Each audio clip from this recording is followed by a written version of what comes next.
fantasy in my head. Worried about where you could have been. Out and about, not innocent. I know you're not innocent, man. I know what you're doing. Just hope you're not with another man. Don't call my phone, acting with your friend. All alone, you let me in, man. Let me in, man. Don't act like this. Drinking all my pain into. Hello and welcome to the David and Nino podcast. I'm your host, David. And I'm Nino.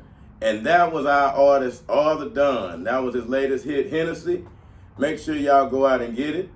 It's the hottest song out there. And shout out to his manager, Clint. Y'all keep grinding.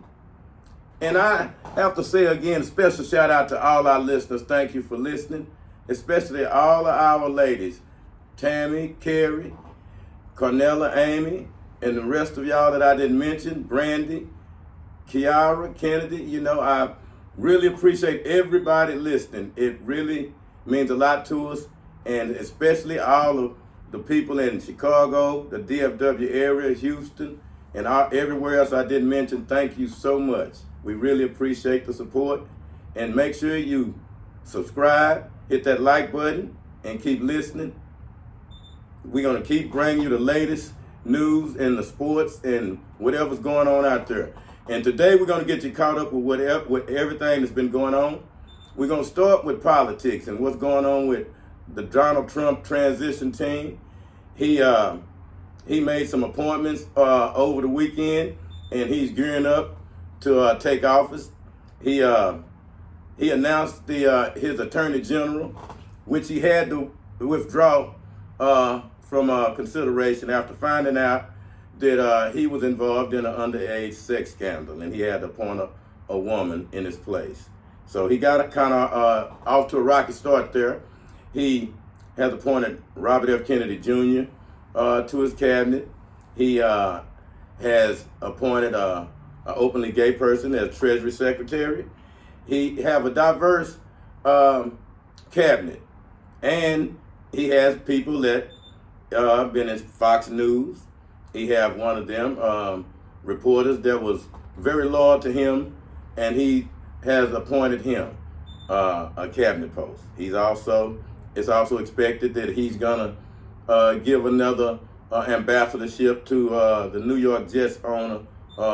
What's his name? Nino? Woody Johnson. Woody Johnson. Woody Johnson. He's gonna accept another ambassadorship post. So we got a lot of news going on. So Nino, yes, sir. I want to talk to you about how you think everything's going with Donald Trump, because I know you mentioned earlier that he said on day one he's going to get ready to start those mass deportations. Oh yes, he's going to come with the military from day one, and it will be in effect. So he has gave a warning that I'm coming for you. Grab what you need, because it's going to go down. It's not going to be fake. It's a promise that I intend to uphold. And for Donald Trump, I'm liking everything he do, because now it seems like America is now going to get back in control and take it by a strong man that knows he's doing. I think sometimes, I no disrespect to the Democrats, but I think at times we was bullied. But now you got Donald John Trump back in office, and he's the king of bullying a bully. Well, yeah, and he has also appointed to his cabinet a Hispanic as labor secretary, a female. So she's going to be in charge of these black jobs, so to speak. She's going to be in charge of the labor force. So we got a diverse cabinet working with Donald Trump, and he said he's going to go through with his promises. He's going to build that wall.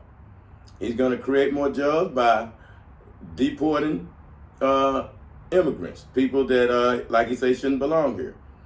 He also have a person that he's appointed, like say the Treasury Secretary, a person who is instrumental in Project 25, something that the Democrats say it is something that is very unjust. It has a lot to do with dismantling the Constitution and a lot of things we're not going to get into right now.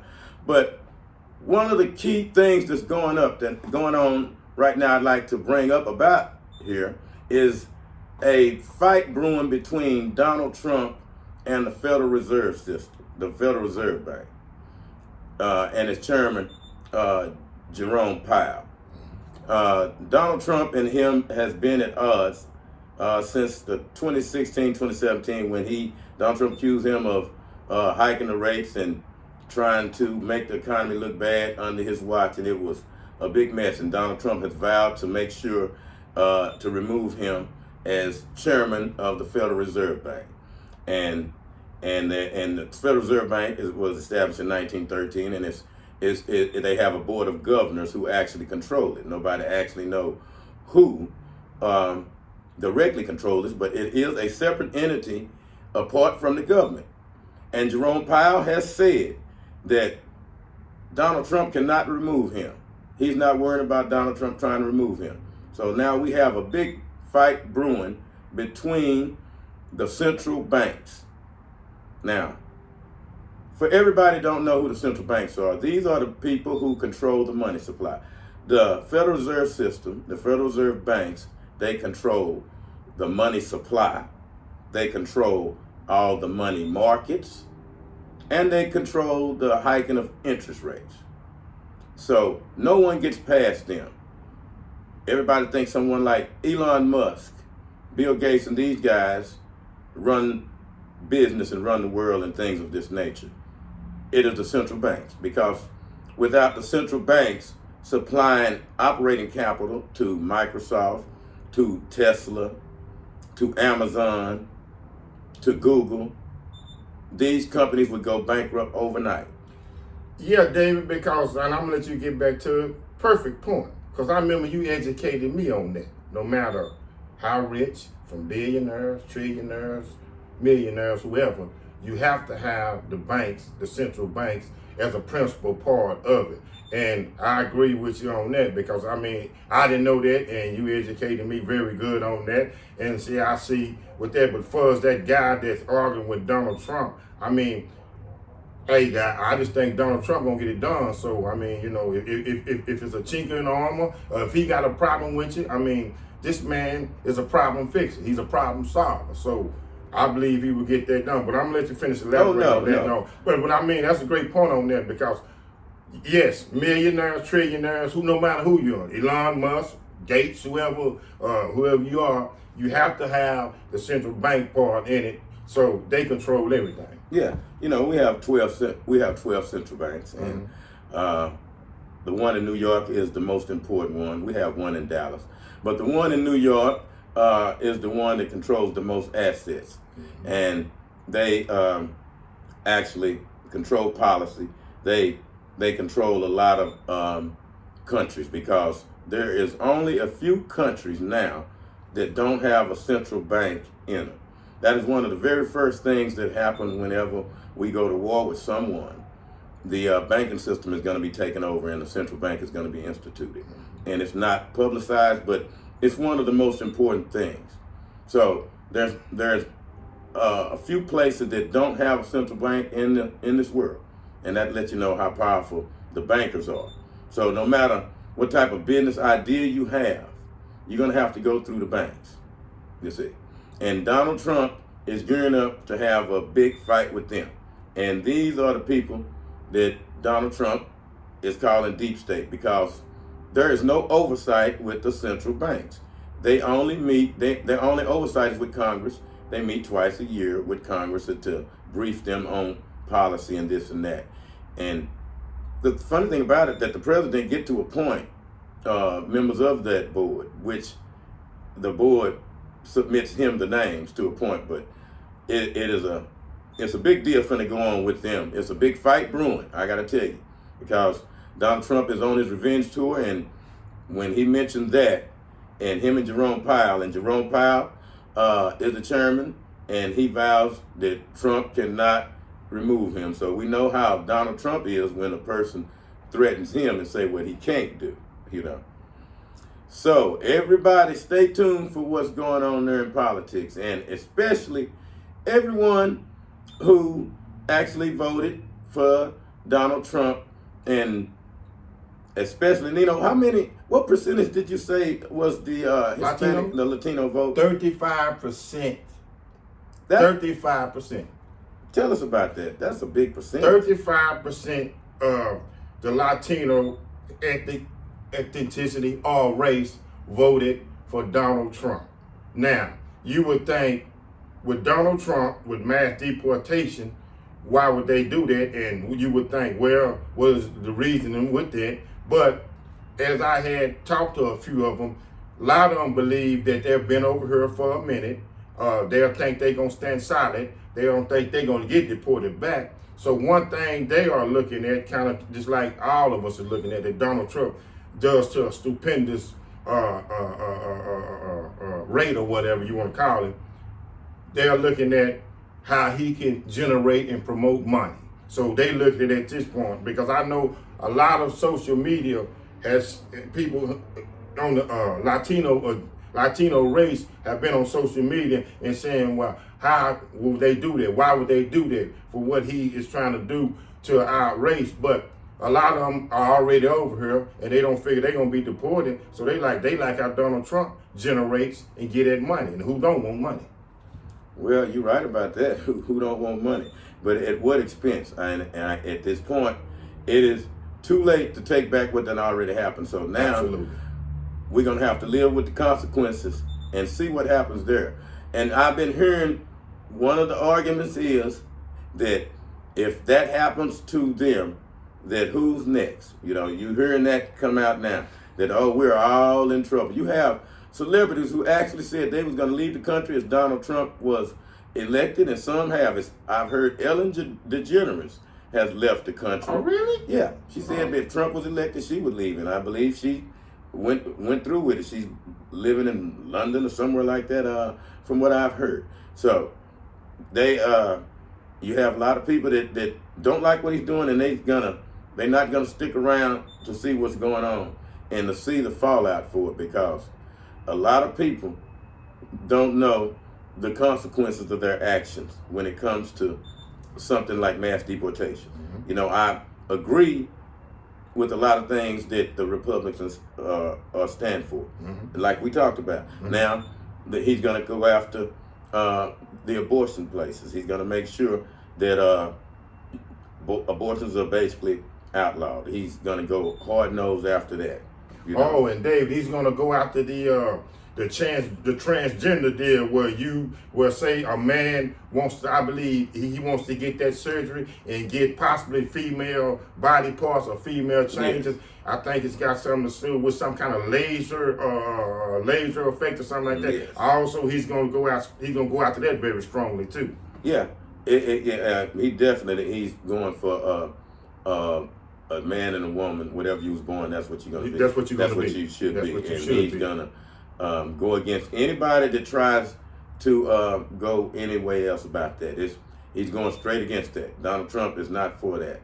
And now what we find out, a lot of those people that actually supported him, they don't like what he's doing as far as the people he's appointing and how he's handling things from the start. You know, he's putting people, they say, that is not qualified for the positions. He's putting people that have no military experience as far as running a big bureaucracy like mm-hmm. the Pentagon. Mm-hmm. He's putting someone that has no experience there. And I'm waiting to see if the Senate will approve this. But what he's doing is he's putting people in that is very loyal to him. Mm-hmm. That's why I just say he's going on his field. Now, yes. Go ahead. No. Go ahead. You know, I'm just saying. One thing we finding out is Donald Trump wants people that he can trust, that gives him blind loyalty. So we finna deal with that and what goes along with it. And one thing I can tell you is that the fight that's going on now is with people that is not black. I can tell you. So Donald Trump is mad at other people, and it's not us. So everybody, stay tuned for what's going on here. Donald Trump will be taking office in January, and he vowed on day one. On day one, didn't he say, Nino? On day one, mass deportation will be in effect. Again, get your bags. Whoever you know who I'm talking about. Get ready, cause it's gonna go down. That's what he's saying. So, and remember, Donald Trump is a man of his word. Yes, sir. And now you know what's going on out there with Puff Daddy. It's all kind of new allegations out there. Puff Daddy is doing things while he's in jail behind the scenes. I don't know, Nino, get us caught up and we'll see what's going the on. latest is he is crying because he said his jail cell was raided by the authorities, like they're invading his privacy, but and they have confiscated or came up with notes or something that he is trying to again flex his muscle from being locked up, and flex his muscle out toward the free world again. So now he's squawking about that. And I believe the other day he went to another hearing trying to get bail, and I think it was denied because they still believe he's a flight risk. Puff Daddy knows one thing, and Puff Daddy should know this. Man, them people ain't gonna let you out, man. Because look at you. You locked up now, and you still strong woman and trying to make moves and trying to do things that's, you know, that's not honorable, not trying to just, you know, the crime that you have done. You're not trying to redeem for it or nothing. You trying to figure out how to get to people and persuade them and do things like that. So that's one of them right there. And there's a few more things. What was the other one? The guys I heard, David, he has a little old crew now. And they are starstruck from him, and this is the situation what it is there because he's a celebrity and he's getting people burner phone and making calls, and which that would be stupid, but because no matter what happened in jail, they record and hear everything you're doing. So Sean P. Diddy Combs is being Sean P. Diddy Combs, whether he's on lock or where he's in the free world.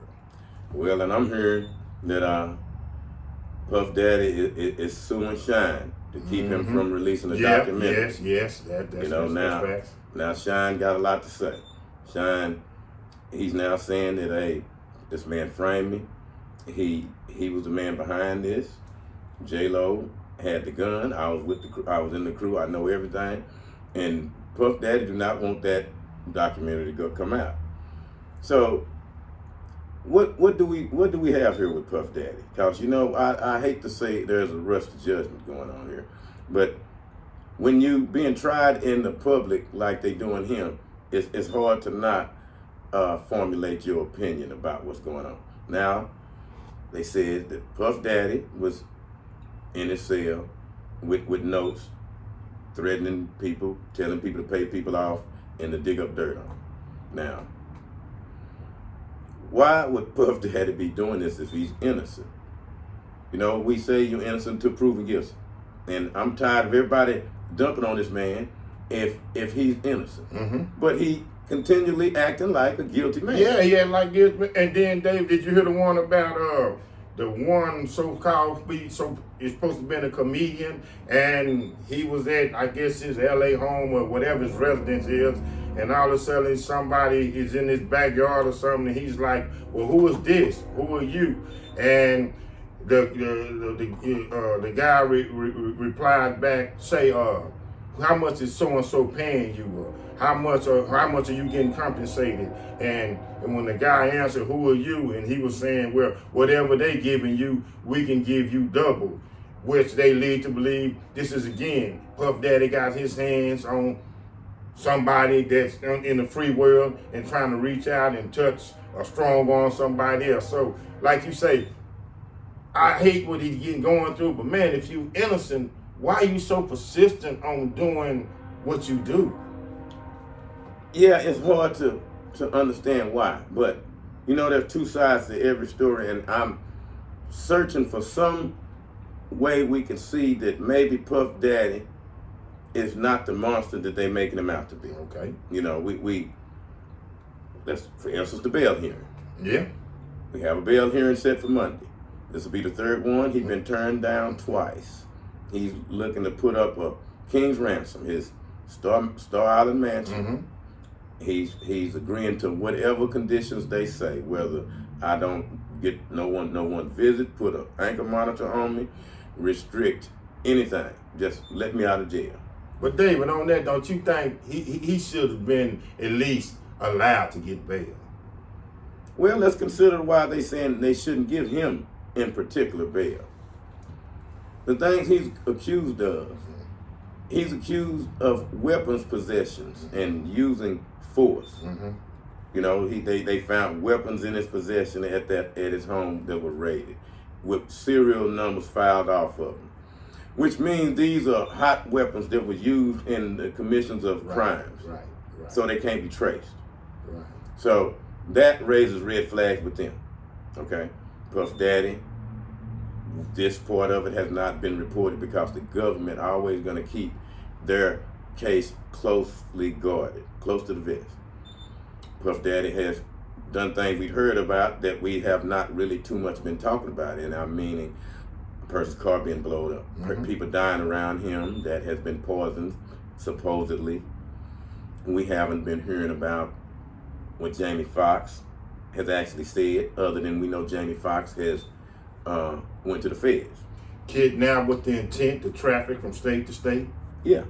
See, the list goes on and on on the reason on why we wouldn't let him out in particular, where we may let someone out in, with the same charges.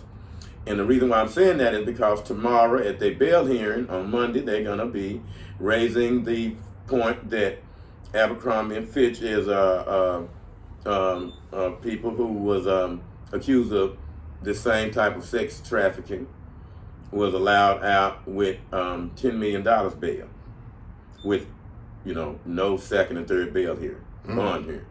Just very first one was let out.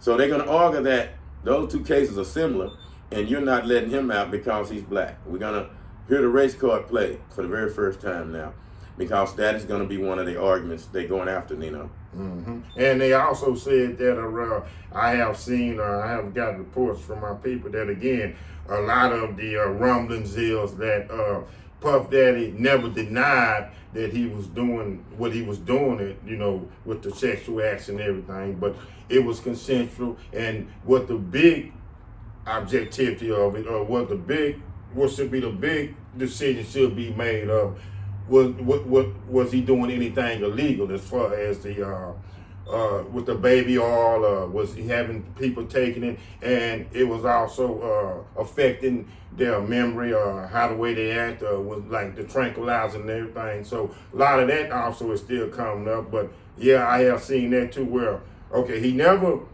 denied that he loved sex, but what was legal and what was illegal. Yeah, right. Well, one of the things that have Puff Daddy over barrel is we have a woman out now, but at the time she was only 13 or 14, and he drugged her with jelly beans. He got her on a plane. What? Yes. And she's talking. She's all over the internet. She done talked to the authorities, and they have her statements and everything. So if what she says is true, Puff Daddy, him and a lot of big celebrities is in a very hot water. She say as a young age, he tricked her, and they have pictures of her sitting on his lap, and they blotting out her face, but they have the T-shirt on that she had. So it proves who she is. You have corroborating witnesses that were also drugged at the time, who was there, who said that they actually participated in sexually assaulting this young girl because they were drugged and forced to do this. This girl, like I say, she was drugged with jelly beans, and she was transported, and she was put on display, basically. They saying that these parties, it's more going on than meets the eye. You look over in one corner, someone is getting urinated on. You look in the corner, you have dressed up little people they call them. They never ever said that they were midgets. They never said they was midgets. They say they have little people dressed up as whatever, these little dolls or whatever, really cute dolls. And they over there and they doing all kind of despicable things and entertaining everybody. But they call them little people. Not midgets. Not midgets. So I'm wondering, are these the underage kids that's going on? They said they had a Ferris wheel with kids going around. They have people at these parties eating off of these kids while they are restrained on a table, arms and legs spread apart, tied down, while food is on their bodies, and people, celebrities, A-list celebrities are walking by, eating pineapples off their breasts, off their midsections, off their legs, thighs, all of these places with the little girl screaming. A human fruit parlay. Basically, that's what they said. That's what they said. So this girl is the one who was being done like that is actually talking. They have her, or you can see her if you just, go on the internet. It's all over the internet. And it's bad, again, like I say, it's bad for Puff Daddy, because if these types of allegations are true, it's bad for him. And he don't have his power to blackmail because the federal government has taken that from them. That's why they went in, Homeland Security, and took all of his surveillance equipment from all of his residents that had him in there. And they did that so they can make sure that they take off the people that they don't want on there to be embarrassed right now. Because it was said that Puff Daddy was a government informant. Mm. And so is Jay-Z and these other people. They said they had what you call a hip-hop police was formed back in the early 90s. And they was instrumental in the East Coast, West Coast feud. With Tupac and Biggie? Yes. And throwing, Bad Boy. Uh-huh. And they was there to infiltrate, find out what's going on, to create CIs. And Puff Daddy was one of them. One of the other things, I don't mean to just keep going on, but I'm just going to say a few more things that has come out. That Puff Daddy's mansions had tunnels. We're hearing about tunnels. We're hearing about things that went on, and they wasn't so much as freak-offs as voodoo rituals and all kind of satanic things going on. That's why I feel say they basically Puff Daddy ran a sexual cult. You can say that, and he was running it thinking that he was the boss, not knowing that he was being a pawn for the people that was using him to get this information. You see? Yes, sir. They made him think that he was the big fish, and as soon as he got out of line and tried to sue the hand that fed him, we're gonna spank him. They had to spank him, and the one way of spank, we bring you all the way down. We destroy you. We're gonna take all your money. Then we're gonna destroy you in the public. Right now, Puff Daddy has been tried, and I can't find not one person would say that this man is innocent right now. Well, you sure right about that, David. So when they come after you, when you go after them, they go after you to totally destroy you. And that's what one of the things that happened to him. And another thing that that's going on now with Puff Daddy, the situation is the lawyer Tom Bugsby has been sued by somebody for assault or something like that. Yeah, the lady, he was out at an event or something like that. In some way, she said he approached her, attempted to semi-violate her or whatever like that. And some way that he supposed to have got sued, or she filed a complaint or filed a suit against him. And now all of a sudden that has came to light. So out of nowhere that came, so they also wondering, well, now how did this also just come apart? Which, of course, Busby denied it. Yeah, well, you can see that's Puff Daddy trying to discredit people again. You know, it has his hands written all over it. That's one of the things you have to do. You have to go after your accusers. You have to destroy their credibility in order for you to have a fighting chance. And that's what Puff Daddy has to do. But the bad thing about it is that the people that's coming after him is letting him be tried right now. Everything that should be tried in court, the public is seeing. We're seeing all of this right now. And you have people putting it out. They putting it out on the mainstream media. You have all of these news outlets each night giving a Puff Daddy update on something that's negative toward him. And, you know, it makes him look like he's a crook trying to bribe people from jail, which he's probably doing. See, I just did it myself. But, you know, this is what the narrative they putting out there. You know, we saw the tape. We saw the tape. He was in a bad light. Even when he tried to apologize, the apology came off. It's not being sincere. And it wasn't. No. I don't think it was. No, That's man. what he had to do. Everybody knew it wasn't sincere. So Puff Daddy's trying to get out of jail on Monday again. It may be to no avail, but they're going to argue the fact that we have white defendants that are accused of similar crimes. Then they got let out for $10 million. He's offering more than that. That should be sufficient for him to get out, and he's begging on his knees like, "Let me out." Right. So. And they're not gonna bullet. Well, we'll see. Yeah. That's yet to be seen. It may add some intrigue to the mix here, but you never know. And now, we got to talk about what's going on in Colorado land, because it looked like Deion Sanders and them hit a snag. Right when we was ready to anoint him the next great coach and put him on Mount Rushmore, give him the big contract with the Dallas Cowboys, he lay an egg on national TV. Playing against a team, a subpar team. So, Nino, we need to talk about this, because I got a lot to say about this. And Yes, sir. Well, I'm going to start out. We're going to get to, as I told you, Dave, it seemed like when they landed in Kansas City and headed to Arrowhead, they never got off the plane. Seemed like I'm going to take a word from Deion even said, it seemed like they got drunk and intoxicated on their own success. They got off, they was hearing, they control their own destiny. So all they have to do is win out, and they'll have a chance to get to the Big 12 title game and possibly get to the CFP, the college football playoffs. But it seemed like all that went to their head, and as the game unfolded yesterday and I looked at it, and I'm gonna be honest with you, they wasn't in the game from the first quarter on.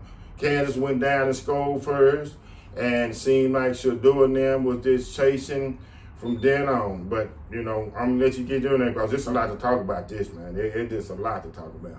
Well, the thing that stood out to me is after the game, Deion blamed everybody but himself. And it brought back what we know about Deion. He's never wrong. I can only coach the guys, they got to play the game. They wasn't ready. Well, whose job is it to get your team ready, Deion? It's your job to get the team ready. And that's why you ain't ready. You ain't ready for the NFL. I take back what I said about you. I was a believer just a little too quick with you, because to be a coach in the NFL, you should be able to master college. That little adversity that you encountered with Kansas, you supposed to overcame that. I've seen you making mistakes elementary coaches wouldn't make. You did not adjust. You seen where they was killing you with the run. You did nothing. You did nothing. And your players can only play the defensive scheme that you tell them to. They're not out there changing this and doing what they want to do. They're doing only what you telling them. And what you was telling them was wrong. And then I know what you're going to say. You're going to blame the defense coordinator. But everybody know Deion got his hands on every aspect of that team. From the kicking, all phases, So let's not play no games, Deion. You ain't ready for prime time.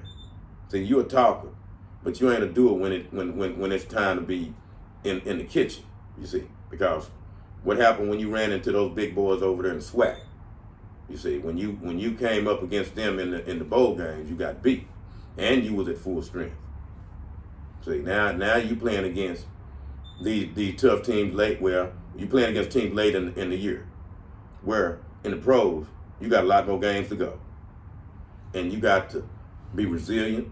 You got to be able to change on the fly, adjust.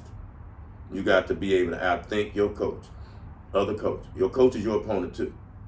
See, what a lot of people don't know, when it's game time, if you're a coach, you know what I'm saying. It's not just my team against them. It's my coaching staff against that coaching staff. And the further assessment of that game, David, they just couldn't tackle. I mean, this team, Kansas, was the first subpar team to beat 3 ranked teams in a row: BYU, Iowa State, and Colorado. And they also were still playing to be bowl eligible. Now, it has been said, and I've seen in the game, it might have been a few suspects called with the refs. I mean, one time when Shadeur tried to hit Travis, the cornerback, I think Kobe Bryant was his name, that him and Travis had been going back and forth on social media. He kind of grabbed him. Though Travis Hunter still was Travis Hunter yesterday. He had a great game, and Shadeur did too. And then, man, they just couldn't stop that running game. That little back number 4, Neal, man, I mean, he had a game because it was a senior night for the Kansas Seahawks. He had a game for the ages. Well, you proved my point. You just said something that Deion lets go down that you can't do in the pros and you shouldn't do it in college because that is the next level to the pros. You say Travis Hunter going at it on social media with somebody. You don't see that in the pros. And the pros is on social media. You don't see that going back and forth game day, this guy against that guy. It's going to get shut down. You don't want no bulletin board material. But Deion, Mr. Primetime, don't know how to tone it down.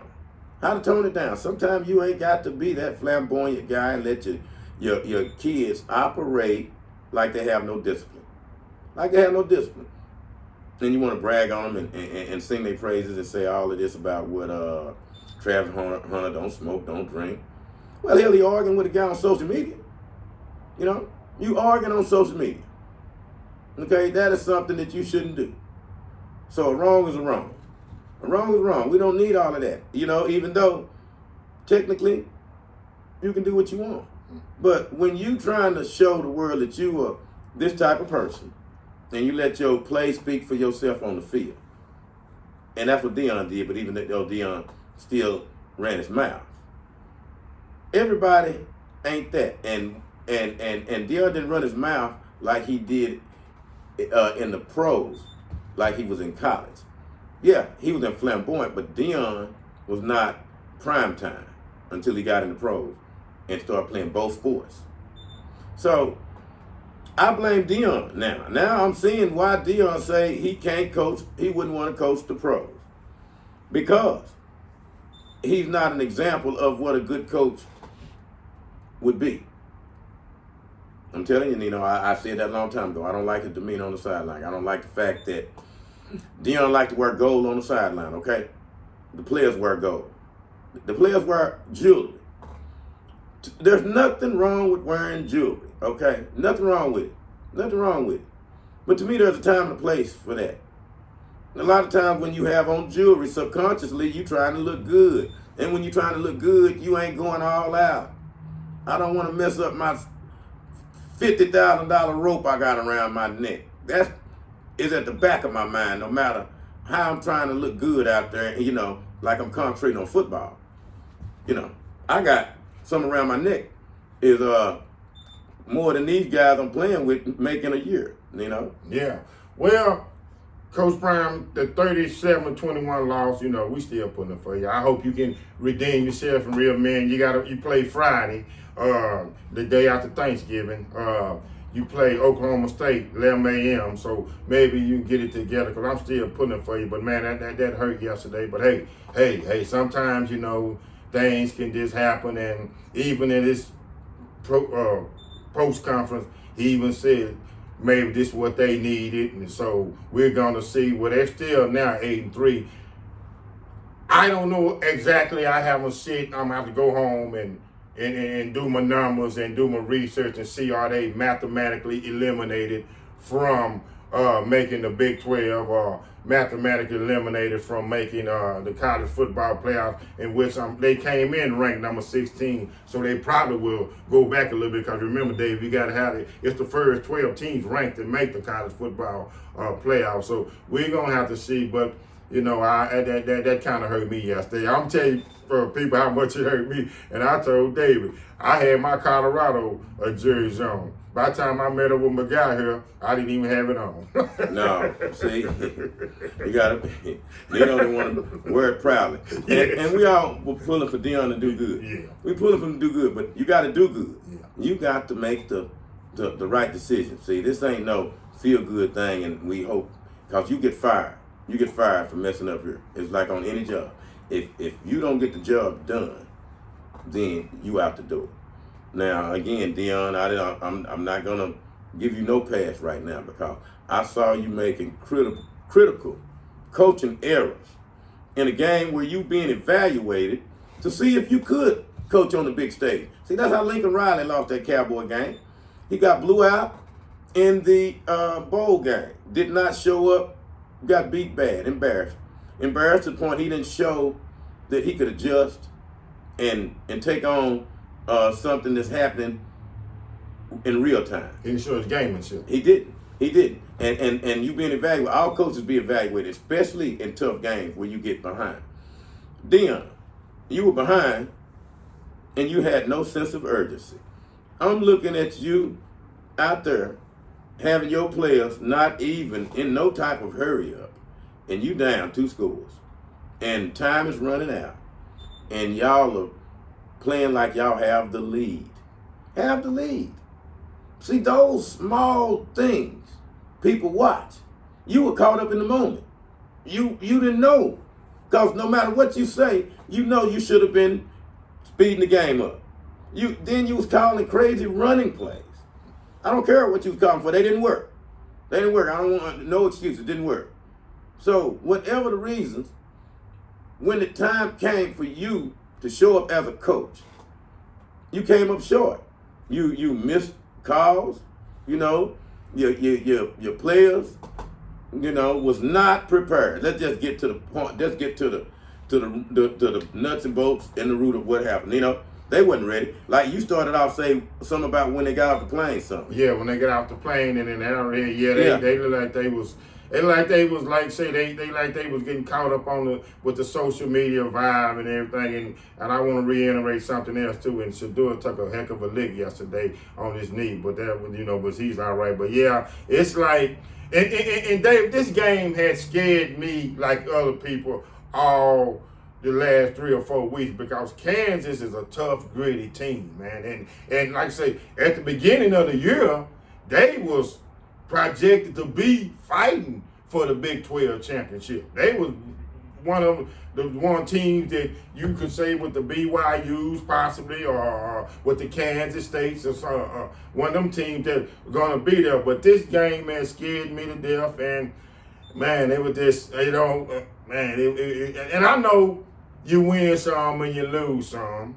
And no matter what, like I said, I still think Coach Prime is a coach of the year. I'm still going to roll with him there. But I would have loved for him to got this one, man, because this was one where everybody had circled and had their eyeball on. Well, Coach Prime, he's who we thought he was. He's who we thought he was. He's probably going to lose next week now and then be begging for some bowl game. Because now, these people, his players got their eyes on going to the pros. Okay? Nino tell me Prime had a guy decommit from USC. Oh, yes, the 5-star. That's right. Good deal, David. I forget that because I should have got it. Yes, the 5-star sensational quarterback, Julian, what is his last name?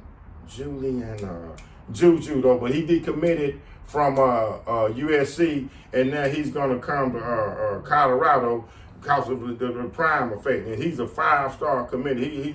He's a great young talent and everything, young dude. And I think he goes to a school I forgot what school. Is it California or something else? Yeah. But his name is Julian. Man, top ranked quarterback. Yeah, top 5-star committee. Yeah. I'm talking about straight up decommitted from Lincoln Riley and USC and want to come to Colorado. But then it all boils down to what Coach Prime is going to do after Shador and Travis and the gang all leave. Will he stay in Colorado? Will he go to the pro? Or will he even stay in the college ranks and go maybe to another college institute? Because they've been talking about his old alma mater, Florida State, the Seminoles, and things like that. And they had also talking about some teams like, I think, what were some other teams? Did they mention him at it was another big power school, I think. But I know straight at Florida. Florida State and even Florida. Yeah, the Florida Gators, yeah. Florida Gators. Oh, well, yeah, they see that money coming in with Deion, what he brings to the table. Oh, and Julian Lewis. Juju, yeah. Y'all remember that name. Julian Lewis. 5-star, 5-star, yeah. 5-star he's going to be Prime next quarterback if Prime stays. But again, with the transfer portal, you can transfer it anyway. Even if he commit to Right. Colorado and Right. prime leave, he can follow wherever the coach goes. So that won't be no problem for him. You know, if Prime can take his show on the road. But yeah. Well, Dave, let me ask you this, and you know, you get back there. Now, and I have, you know, we talk about this. What do you think really he's gonna do? What do you think, Ben? Do you think he's gonna go to the NFL, or do you think, me myself? I mean, I know I kind of think he ought to ride with the college a little bit. No, he done proved everything he needs. You don't think so? He done coached at 2 colleges. Deion want to go to his next level. If he's offered a coaching job in the pros, he's gonna take it because he's gonna get more money. You know what, Dave? You're right, because you know what? I did my research. You hit a nerve there too. He's only getting $5 million a year at Colorado. 38. He ranked 38 in college in Power 5 college football coaches. Yeah, they won't be able to sign him because no matter what they come up with, another school will be able to come up with more. That was said too. Matter of fact, that was said too by 2 people that I know regularly. They was said too. Colorado, they don't believe it's gonna be able to match it. No, and we know Deion, one of his very first songs was "Must Be the Money." So we know Deion is all about the money. He's all about the money, and he made good money when he played. He made nothing like they making now. Right. Nothing like they making now. I got to tell you, these guys making $60 million per. But Dave, let me ask this. I ain't because we got but shouldn't it's gonna be? It have to be a certain NFL team, right? It's not any NFL team. Well, nobody else want him but one team in the NFL, and that'd be Jerry Jones. There's not no other NFL team looking at Deion Sanders. Not one. You think Deion could go to Carolina and do this? Good luck. Yeah, let him try this at one of them teams like that. You know, send him on over to Cleveland with that mess that's going on over there. So no, he'd have to have somebody that would be willing to go along with whatever he could, got to offer. No, that's right. I was going to say Jacksonville, but I heard they was also looking at Belichick too.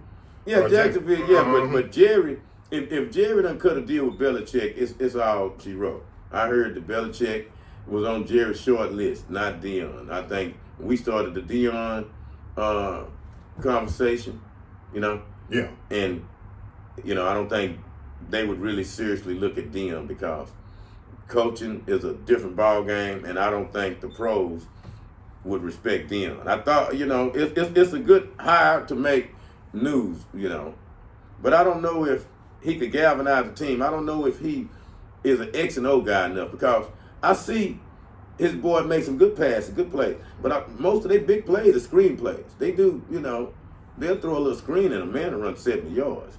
I hadn't really seen that innovative offense because they running game is null and void. Null and void. So if you don't have running game and all you doing throwing the ball, you don't have you're not no innovative offensive guru. All you do is throw the ball. I ain't got to worry about the run. So, that's one of the things that may hold him back from getting a coaching job with the Dallas Cowboys because I believe that would be the only team that would be interested in hiring Deion. But from what we saw this week, Deion resorted back to Deion, blaming people for his mistakes. He didn't have the team ready. He didn't make no adjustments like a smart coach would. Instead of hitting him in the mouth, do something different then. He took that hit in the mouth the whole game. Where was Warren Sapp? Evidently Warren Sapp don't know much either. So that's what their problem is.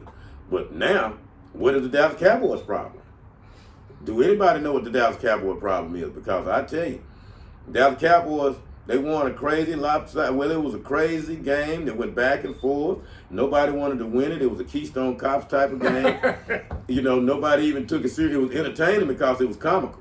One team could have tied it up and, maybe sent it to overtime.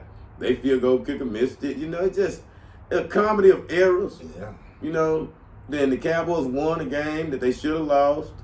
And to me. And I think a lot of people will say, well, you gotta look. That was in a conference. It was a rivalry game. The Cowboys and the Redskins, like the But yeah, the Dallas. Remember a week or two ago, the Eagles and Dallas was a rivalry game. You see what the Eagles done? Yeah, that was a key. Like that was a Keystone Cop game today. That was this. Nobody wanted it. I mean, that was crazy, man. I just because now, but I will say this, and I'm not going to get off the Dallas Cowboys, but Washington Commanders ain't who I thought they was either though. But man, that was something else today, because even though they won, I'm still not like impressed by the Dallas Cowboys, because they still have many holes in there, and they still this. I mean, that's this over there. That is something that I don't think David's going to be fixed till it's at the end of the year. It's going to have to be a lot of readjusting, reassessing, and going back to the drawing board. Well, yeah, they're going to have to do all that, because we done wrote this season off. Oh, it's over. It's over, season, man. It's over. You know, Cowboys just, you know, they have disappointed everybody. You know, they have injuries, you know, Dak Prescott's not there, so not having your billion-dollar quarterback, so you expect that you wouldn't win the Super Bowl. You know, no matter how we like the Cowboys, we just hoping it's a competitive game. We're not expecting the playoffs, and just hoping, you know, they win a game or two here or there. But this season, for all intents and purposes, it's over. Mm-hmm. And I don't know what Jerry Jones got to do, but one of the things I think is it's about time for him to step down. The man has been talking foolish out there. He seems to have become senile because he's very old.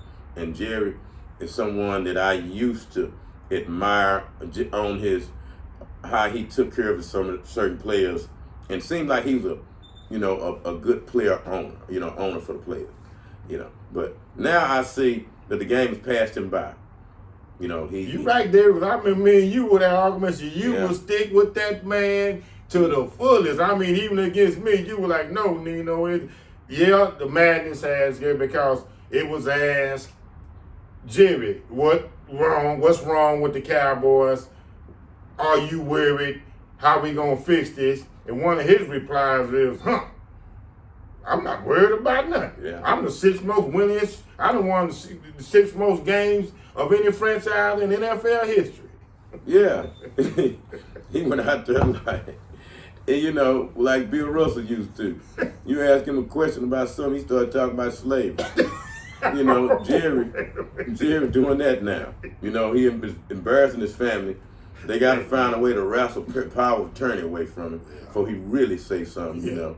Because, you know, Jerry, you know, I talked about that slippage that he had on the mic with Jamie Foxx when he was talking about players' private parts, how big they were.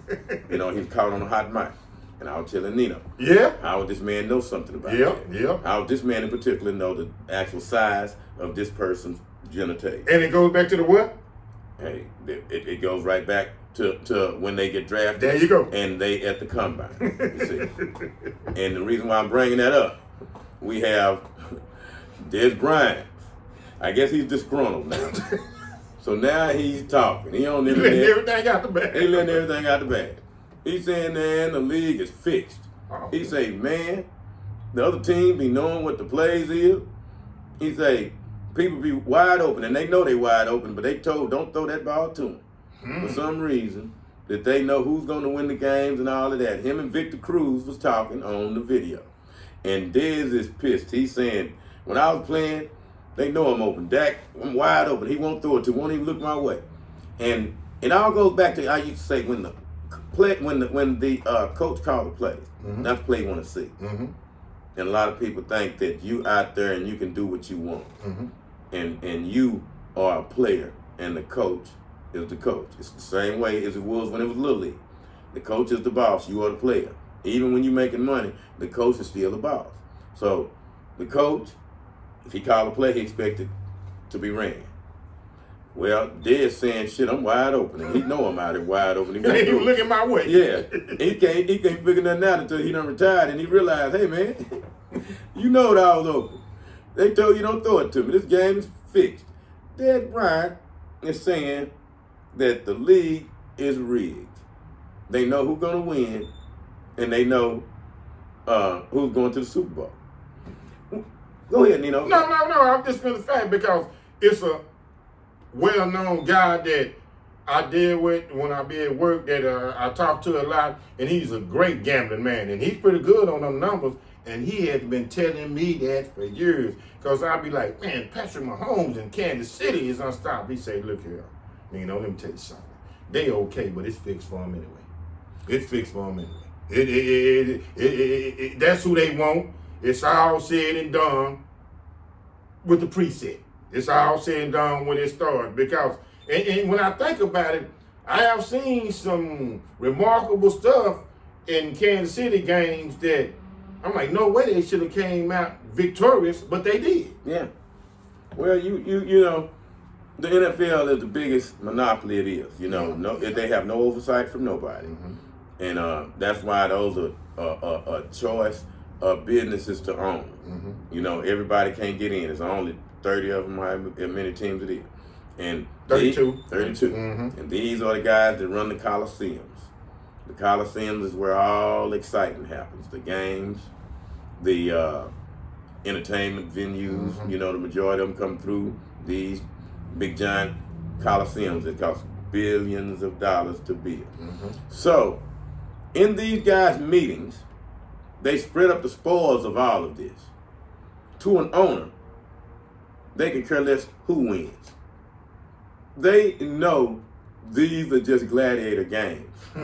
They can care less who they give the title to, because they all splitting up the money. They all eating. They all eating. That's why they thinking Jerry's getting a little too old. He might start talking too much, you know, because he mad because everybody calling him crazy. You're stupid. You're making these moves. What if this is how this whole thing works? You see, because if everything is predestined, then these outcomes are already staged, and we know who's going to win. We don't know. They do, because no one is in their owners' meetings.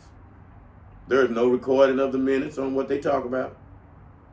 We have no idea how they come up with these big numbers for the TV deals, how they end up coming up with these different rule changes. What did they use to determine that? You know, nobody ever thought to look at that. They basically dealing like the first stock exchange in the United States when we were the stock. They deal the same way when they go to the combines. They do the players the same way they were done on auction blocks. They are gonna examine them from head to toe, and they're gonna know everything about their anatomy. You see, these are the owners. That's why they call themselves owners. The players are assets to them, high-priced assets. Yeah, Dave, because another thing, you're sure right, because I have even heard that, say, a wide receiver signs a contract, okay? And so he makes, say, maybe about $5 million that year. But he'll get an extra $1 million if he have 90 catches for 1,200 yards. And a lot of times, if it's just Grommet or something like that, the quarterback, the hierarchy will send down messages where don't even, and he could be on the cusp of finna get that incentive. Don't throw it to him. Don't give him that carry. Don't give him that touchdown. You know, things like that. So, yeah, I can see how that happened, and I can see how things are like you say, predestined, predetermined, and because it's simple like that. But yeah, I have heard it is all rigged. So, and us as just fans, all we doing is screaming our lungs out and going through emotions. So, you know, I used to be the most emotional Dallas Cowboy. Hell, I used to be mad at y'all because y'all like, Nino, hell, calm down. No, my team lost. And through all this, you know, it was already said done. So, more of the story is, Nino, you can do what you want to.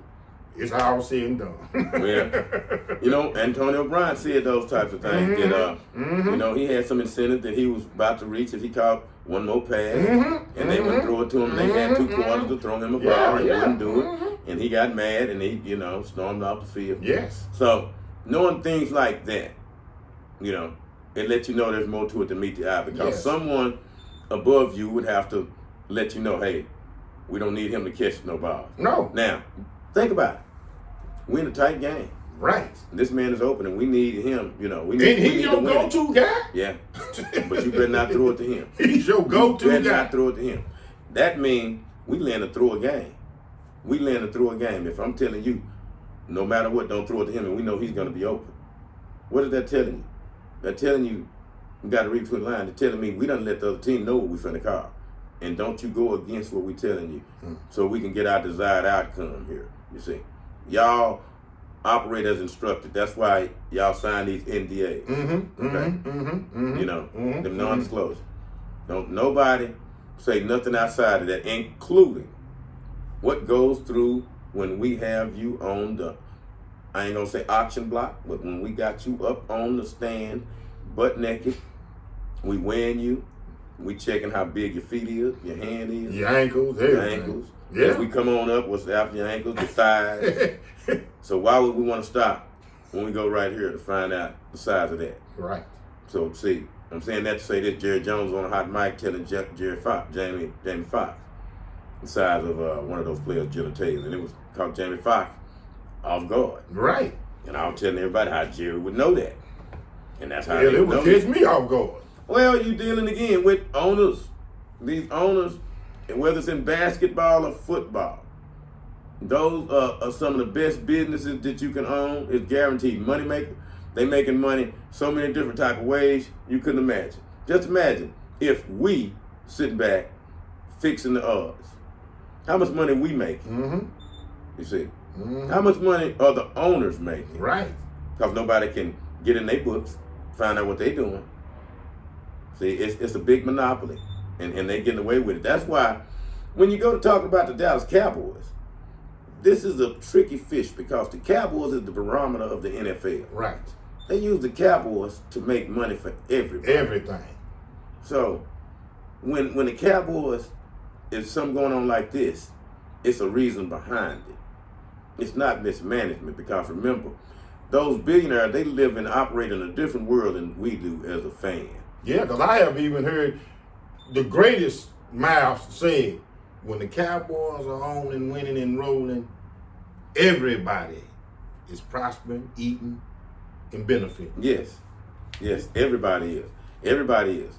As the Cowboys go, so goes the league. And even though the Cowboys is losing, they still making money. Yes. You know, Yes. you tuning in for those sorry games, but you still watching because they America's team. America's team.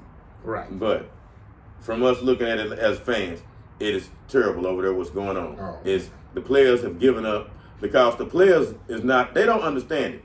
What's going on is over their heads. They just see the team losing, they think the coach is crazy, calling these stupid plays, and nobody cared. Michael Parsons has went rogue on everybody. And Jerry Jones trying to get him to put a good face on what he said, but basically said he cannot stand Mike McCarthy. Yeah. And Jerry couldn't clean it up when he said that. He know what he meant. You know, Mike Parsons can care less about Zach Martin. What was one of the other things this past week? Oh, they mad at C.D. Lamb and Trayvon Diggs, because after that loss against who they played last week, they at the club. Now, C.D. Lamb showed up today. Trayvon Diggs got hurt, but you know, some people say, well, yeah, that's a problem. And some people say, well, now when they off the clock, that's their own time, because they said, well, I look at it like this. If they was winning, it wouldn't even been nothing said. Well, nobody tell you what to do on your job. That's right. That's right, sir. You're right. That's right. You know, that's right. And that's how they my look point. at it. That's right. You know, that's what their job is. They like, this ain't my life. No, you know? this is not my life. No, exactly. Exactly. But they sure want to try to make you think it is. Well, I got to tell you, everybody, you know, this Cowboy thing is going to go on, you know, and we don't know.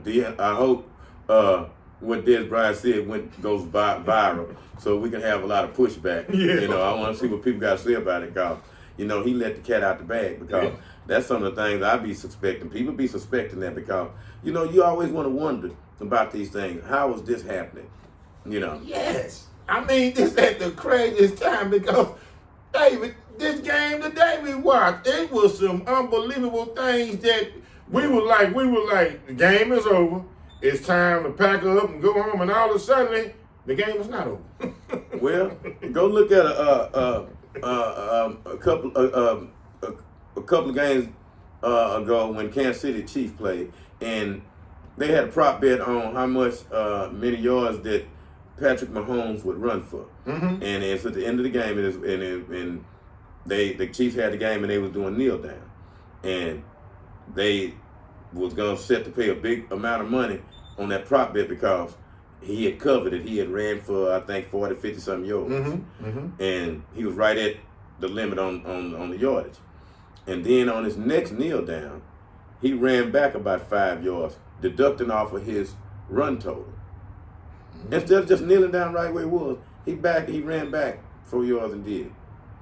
And he was unaware of it. He probably was signaled from the coach, hey, kneel down, but I need you to run back 4 yards to kill the clock a little bit. Well, he won't know why they're doing it, but he actually did it. And it put the prop bet back in the favor of Vegas, and that whoever's going to clean up on it did. So it lets you know there's a lot of fishy things going on because, you know, when you see those types of things and you hear people like Dez Bryant start talking about that, because, you know, we watch that every week. We'll look out there and we say, man, what that quarterback was doing? That man wide open. And you be wondering, what is he looking at?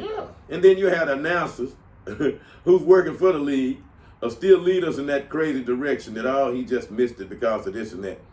It was almost like how during the heyday of the World Wrestling Federation, when they had Vince McMahon, the man who ran the whole show, being the announcer, and he was directing the whole show as he was going, making sure everybody, you know, said the right things, you know, at the right time. The punchline was delivered, and everybody's eyes glued right when the big event finna happen. You know, the show-stopping event. That's what he did, and that's what we see going on here. You know?